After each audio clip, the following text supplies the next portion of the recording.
Alright, so in this video we're going to talk about how to push with the Marauder Demon Hunter. So in season 25 I got the world first tier 150 on Demon Hunter Hardcore. So in this video I thought I'll explain to you basically how are you going to be pushing with this for season 26. I'm going to show you everything that you need to actually push with this build. It's a fairly complicated and really squishy build, so you need to know quite a few things. So in this video I'm going to show you how I basically did this. Now the changes for graders here in 26 is really nice, as it allows you to get a lot more playable maps. Since they have now removed maps like sewers and they've increased the chance for getting good maps with good mob types, I would really recommend that if you haven't tried pushing yet in this game, you really try now, as this will be by far the best chance for you to actually try and push a really high build so you can experience what it feels like to really push a high rift, because it is so much fun. Now it will of course be weaker here in season 26 because you don't have the soul shards, but I've already done a 140 on the PTR, so it's still a really solid and good build, and it will be an S tier in terms of how hard it can push. So in basic, it really revolves around your sentries. Your sentries are your major damage increase. You don't really do a whole lot of damage yourself, i.e. when you shoot it doesn't do a whole lot.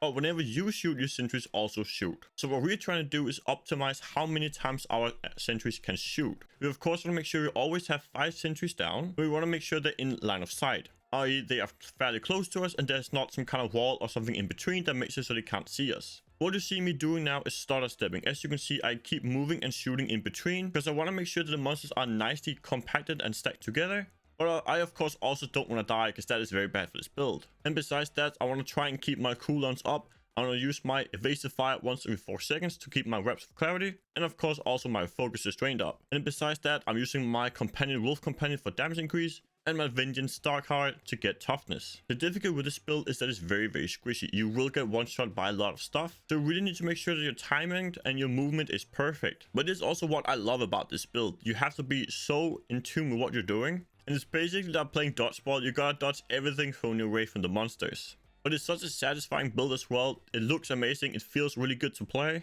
and the good thing about this build is that it has a ton of area damage clearing. You can clear the rift really nicely, and also has a really good single target fight. I mean, you can actually play without sticking to a really high grade rift. I'm doing a 140 right now here in the PTR for season 26. I'm doing without a stricken. And it's also really good with a stricken because it stacks really nicely with all the grenades that you'll see landing on the feet of the monster. So you can play it with or without stricken, but no matter what you play with, it will be amazing for clearing the rift and also killing the rift guardian. So the damage for this build is amazing. The only thing you need to learn is how to movement. So what you need to focus on is the movement and how to dodge, and basically how do you do damage while also being on the move. What we're going to talk about now is mostly the gear and what makes this build work. So we are of course using the Marauder build. So the 2-piece companion call all companions to his side. So basically you get all the runes, i.e. you get damage reduction, you get damage increase, and all that in between. With the 4-piece, it's made so that sentries cast your spindles when you do, and they also cast them automatically. This means that your sentry will cast automatically without you doing anything, but it will also cast every time that you do yourself. So you see the sentry is just casting automatically once in a while, but if I also start shooting, it will then cast every time that I shoot, as long as you can see a monster. And you can also see it is passing through all the things here. I'm over here now, but my sentries that are all the way down here are still actually firing because I'm still in line of sight. As long as they're in line of sight, i.e. there's not a wall or anything in between, they will keep firing. Which is why you need to fish for a good open map where this can happen. And the 6-piece doesn't give you a 12,000 increased damage to your cluster and sentries per sentry active, meaning you want to have as many as possible. That is why we for instance have the Bombardier's rucksack, so you can have 2 additional sentries, and also custom engineering allows us for 1 more. So you can have a total of 5, meaning when you enter a new area or you find a new elite or something like that, you want to make sure you get these out as quick as possible. As you can see, we now have 3 sentries summoned, so we would now have the 12,000 multiplier times 3. But of course, since we can have a total of 5, we of course want to have that out. So now we have a total of 5 out. So now the multiplier from a 6-piece is maximized. So you want to make sure that you have your 12,000 times 5, and that the sentries are also in line of sight so they can hit the monsters that you want them to hit. This also means when you enter a new area or you enter a new level on your grade rifts, you of course want to make sure you re-summon them all once again. There are a few crucial stats that we need for this build to work properly, and first of all, that is area damage. This build scales amazing with it, so you want to get this as high as possible. I would say get 120, 130 at minimum. If you can, get even up to 150, 160.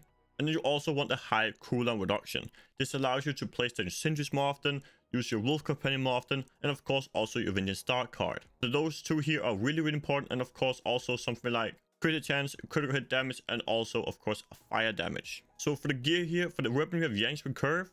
Now you don't need to worry about secondary at all. We only want this one here for the resource cost reduction. So don't worry about the secondary at all. It doesn't help. You can have it at 150, 160, doesn't matter. Just get a high resource cost reduction, cooldown reduction, area damage, and percent damage. For the curve using Bumpy this rucksack. Now here you do want a high secondary.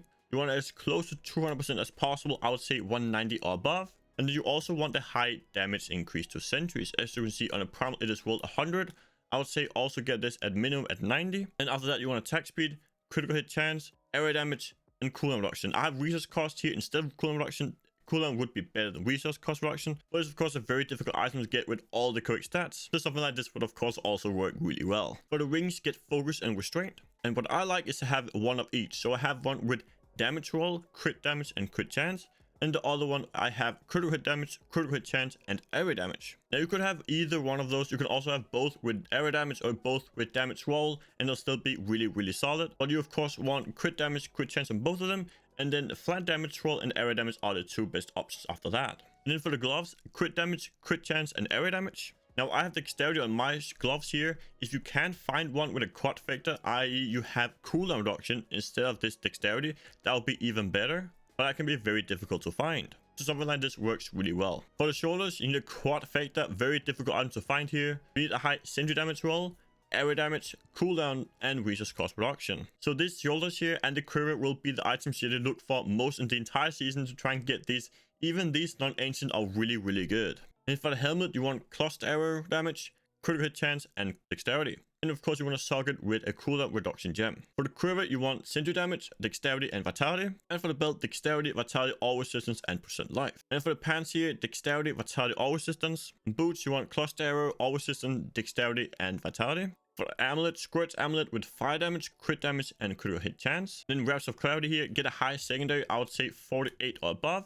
Then after that, you want fire damage, crit chance, dexterity, and vitality. And for the gems, using Bane the Trap, using Stone of Vengeance, and of course also Enforcer. And you can use all of these here up until maybe 142, even higher, before you have to consider removing one of these, probably the Stone of Vengeance for a Stricken. But for 99% of the players, this will not be realistic. Just play with these three and you'll be more than fine. Now there's one more thing I want to talk about real quick in terms of the Squirt's Amulet here. The more common setup that you might see people use on the leaderboard is using Traveler's Pledge, Compass Rose, and COE. Now these are also a really good combination of jewelry that you can of course also use. But I personally prefer the Focus Restraint and then also the Squirt's Amulet for two reasons. First of all, the other build makes you have to stand still to do damage. Because of course in this world you gotta stand still to get the damage modification of it. What I like to do is stutter stepping, meaning if I have a pack over here, I have a pole and have cinches on it, what I like to do is be able to run around in the outskirts here and just start step like this. And since we established earlier that your damage actually does not really come from you shooting, it is fine to just shooting ground like this. Of course, if you can't hit it, then you can do like something like this. This also is really, really good. But this stutter stepping here is what would give you a ton of damage and allow you to be on the move at all times. And you can of course use stutter stepping. If you go to key bindings, go to a forest move and either bind this to mouse wheel up and down or spacebar. Both works really well. And basically what I'm doing is I'm scrolling my mouse wheel here and I can then shoot in between. This actually allows me to move and shoot in between every shot. Therefore I can optimize my movement and my damage. And this is the exact build that I used to get my world first tier 150 in season 25. And the other reason is because of the Squirt's Amulet. I'm not sure if you noticed before, but when you saw my clip before, I didn't really have Squirts up a whole lot of the time. But there are two scenarios where Squirts get so much value. It's either on the Rift Guardian itself, of course. Most Rift Guardians, you can keep this up basically 100% of the time. So you have 100% damage here, and you have 125% from the Restraint Focus. So the full amplifier from the Squirts here, and the full amplifier of the Focus Restraint at all times on the Rift Guardian.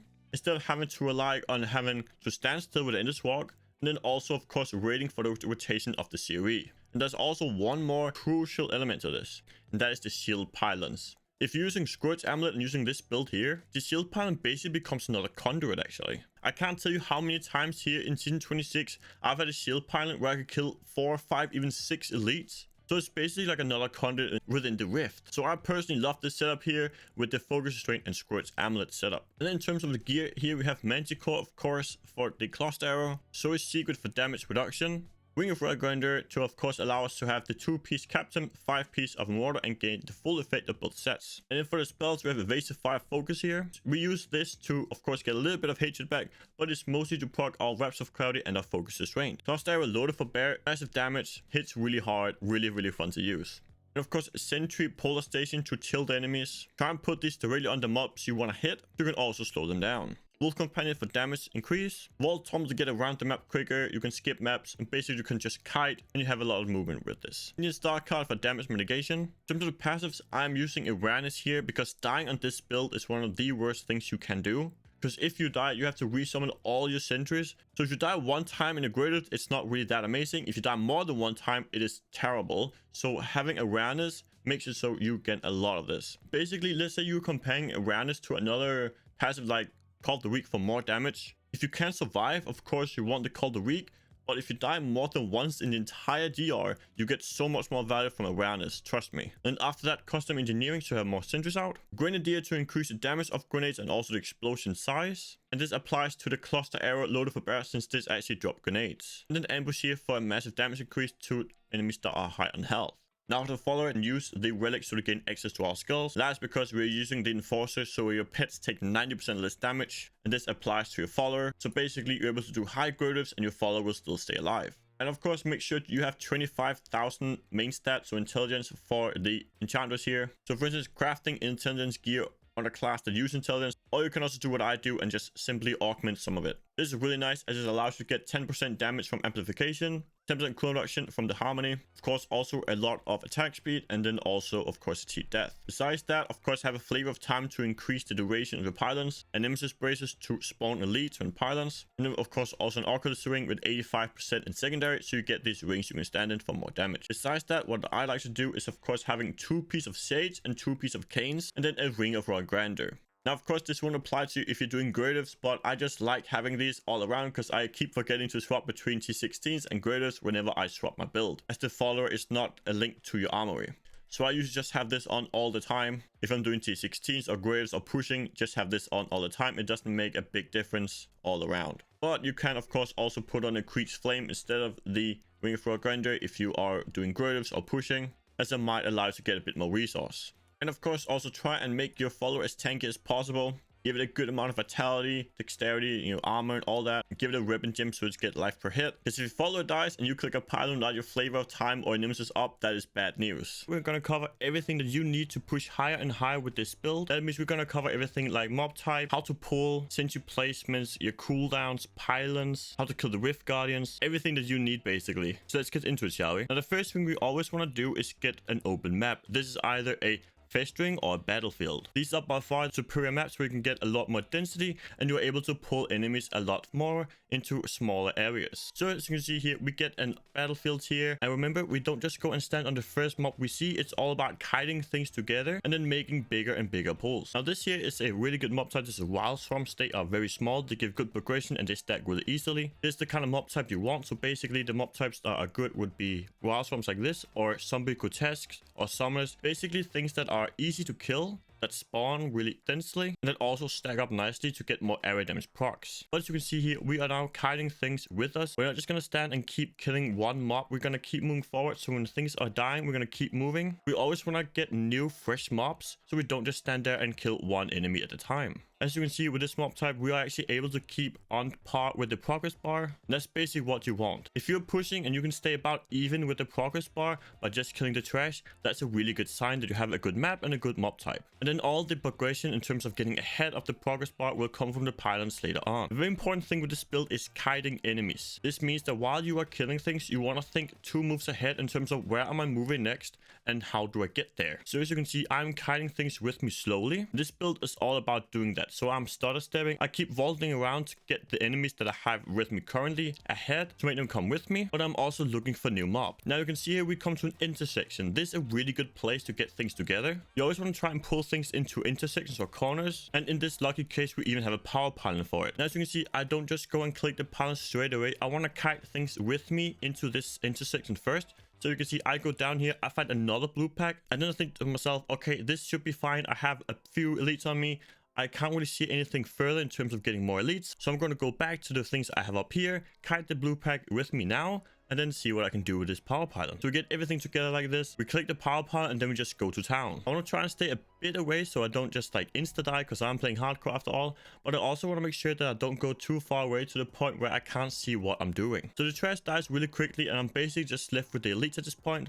And now it's all about the kiting game. This is where patience is key. I'm going to be kiting these elites with me throughout the entire rest of the map. And it's all about just staying patient and remaining calm. Because there's a lot of affixes here that can one-shot me. But I need these packs with me in case I find another pilot like a conduit later on. But I need to kill these packs no matter what. This is done by slowly moving, replacing your sentries, and then sometimes going back and forth seeing if things are with you. But this is more a thing you get the feeling of when you are playing the game and the build for a long time. I know for a fact my sentries are still back there where I placed them before, and they're still hitting the elites, and therefore I know I can still move on and the elites will still follow me through the map. Now, while all this is happening, there are a few things we want to keep a track of. This is of course something like our focus and restraint, and now reps of clarity. This means we either need to keep a visual awareness of when they are up or down, so making sure we track our buffs just above our spells, or have an internal clock in your head telling you when to click it. I would advise early on to just look in your bar, and then when you have played the build for a long time, you will probably get some kind of indication in your head of when it is time to click your razor fire. We of course also have a few cooldowns. We have our Wolf Companion and our Vengeance Star card. Now, if you're still a bit new to the build, you could just spam them and don't really think about when to use them for maximizing your damage output. Like for me here, I had been pushing for 13 hours straight, so I just had a macro spamming both of them. But of course, the better thing would be to optimizing them. For instance, using your Vengeance when you know you're about to get hit by a lot of enemies, and of course using your Wolf when you know you're about to do a big ton of damage where you want the damage buff. Now, what I'm doing here is I'm trying to get everything together in a nice compacted little area. As you can see, most of the trash are dead. There's just a few elites now. So what I'm trying to do is get everything together here, and I just want to stay far away and just keep killing them, because I need to kill these packs to get the progress from them. And this is only possible because we had these packs with us through the entire map. So this is very crucial to learn how to pull packs with you through the map. Even a pack you find at the entrance of the map, you still need to pull it with you until you can kill it. Now, usually you'd want either a power pylon or a conduit to kill the packs for you, but in this case we have had the packs with us for so long that they're actually pretty low, so we can just stand here and finish them off even without a pylon. Now, another thing I want to mention real quick is stutter stepping. As you can see, I'm now moving here, but I'm not even actually shooting at the packs. I'm shooting just the ground underneath me. Basically, the sensor is doing all the damage for me, which means I don't really need to focus on where I'm hitting. I can just do what's called stutter stepping, which means I can keep moving and still attacking. So the sensors are shooting while I'm just able to move, and by moving like this, I'm able to dodge a lot more attacks than I would normally be able to. And I'm doing this by having force move down to my scroll wheel. So I'm scrolling my mouse wheel up and down while I'm then spamming my cluster arrow. This is a pretty useful tip to know, because sometimes it is impossible to just stand still and shoot. And it's also really good to know just for kiting mobs with you. Stutter stepping is a really crucial part of the game, as it allows you to do damage and keep on the move at the same time. So at this point, I'm just standing here for a bit, making sure these elites die. I definitely want the progress for them since they are fairly low. And now they're dead, and now it's just a matter of picking up the globes and then moving on. Now, a quick note, so far at this point in the rift, it does not look that great. I'm only hit by a little bit, so I either need to get a really good follow-up, i.e. another festering or another battlefield, or I still need to find a really good conduit. And of course, by a good conduit, I mean a conduit where I can kill at least 4 elites on it. It is actually possible to kill up to 6 to 7 elites with one single conduit. 3 to 4 is usually good enough. So we go next floor, and I immediately see we have a pretty bad map. But we do actually see the conduit just in the corner here. Now, at this point, I do actually pause the game. Make sure to always do that when you go to a new map, just to see what's going on. So I go down to the conduit. I don't click it immediately. I want to make sure I get packs over to the conduit first. I see I have a blue ghost, which is actually a pretty decent pack here, because I can get them over to the conduit quite easily. Now, again, I still don't click it yet. I want to make sure that all the trash around them are dead, because I don't want to waste the conduit saps on trash. I can easily kill this trash just by myself, and then I'll get a lot more value from the conduit, so I can then kill the blue and also the elite that then spawns from that conduit. So it is 100% worth it always like this, to just stand there for 10-15 seconds, whatever it takes, to just kill the trash around it. I now see we're pretty close to having enough killed, so I try and go in and click the conduit, so I can then kill the new pack that spawns with it, and of course also our current ghost pack. So click the conduit. Now it's just all about staying alive. I don't really care about my damage right now. I just want to stay alive and then also stay, of course, close enough to the 2 packs we have to kill them. And the blue is now dead, and now it's just about killing the last guy here with the conduit zaps. Now I still have about 30 seconds or so left of the conduit, so I immediately rush forward to try and see if I can find more elites. And as you can see, I find another pylon here at channeling. I immediately click it because I want to get the elite out here, so I can start zapping it with the conduit. And we have just about 30 seconds left of the conduit, so if I get all the zaps on the elite, it should hopefully die. And the good thing is we also do actually find another pack here. We find a blue summon, which is a decent pack here, but it's a very dangerous spot. As you can see, there are tons of damage here, so I'm just all about trying to stay alive. I'm not really worried about my damage. It's all about just keeping the conduit going, zapping especially the elite guy, and the blues will also die. Now at this point, it is looking pretty well. We have a pretty big lead, and we only need to find a few more percent to get the boss out. Now this is a pretty good example of how to do this. As you can see, I have everything stacked in the middle, and now all I'm doing is just walking around in a circle. I want to make sure everything stays right in the middle, which means that they keep following me out, and therefore I keep moving in a circle around them so that they stay put in the middle. This is also a pretty good strategy because these are impalers, which are ranged mobs, and I definitely do not want to stand still and just let them all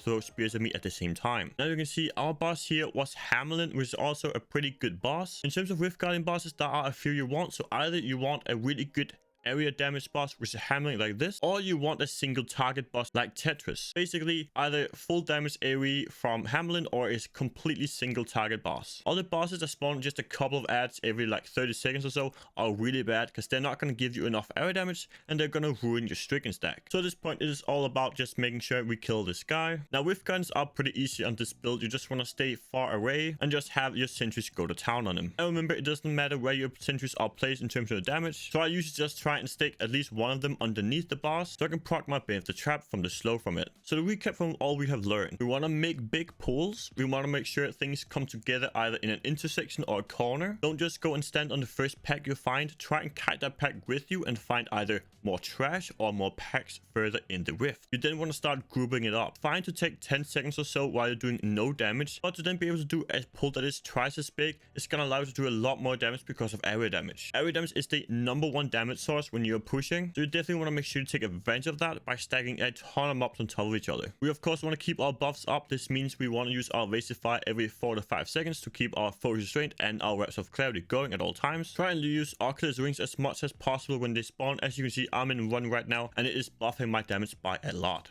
Either take mental notes or record your own gameplay so you can see what works for you. This either what kind of mobs type do you like, what pylons do you like. What I usually recommend is either recording yourself while you're playing or just slowly trying to figure out what works and what doesn't work for you. Another important thing to remember is if you can stay even with the progress bar while just killing trash, that's a really good sign. And then all the progress in terms of getting ahead of the bar will be done with pylons. But the most important aspect for this build and pushing in general is experience. You just need to get down and dirty with it. It's gonna take a while, it's gonna be tough, it's gonna be challenging, but you just need to play a lot. Don't get discouraged, and remember that RNG is massive in this game, so sometimes it could take you 1 key to clear, let's say a 140, but then it might take 100 keys to clear a 141. This 150 here took me over 700 keys to get, so don't be discouraged even if you go into a GR and it seems impossible. It is doable. You just need to find a better rift where you can then complete it on. But if you take all the advice I just gave you now, you should have a much better time when you start pushing again. So take all this advice here, store it in your brain, and then start using that for when you are pushing, and then slowly try and remember all the key pieces that I mentioned. And at that point, you just need a ton of practice. Also make sure to check out my season 26 playlist here, as it will contain the best builds for season 26 for farming, pushing, Equi Nightmare. Basically anything that you might find interesting or useful will be linked in that playlist there. So see you there. Peace out, everyone.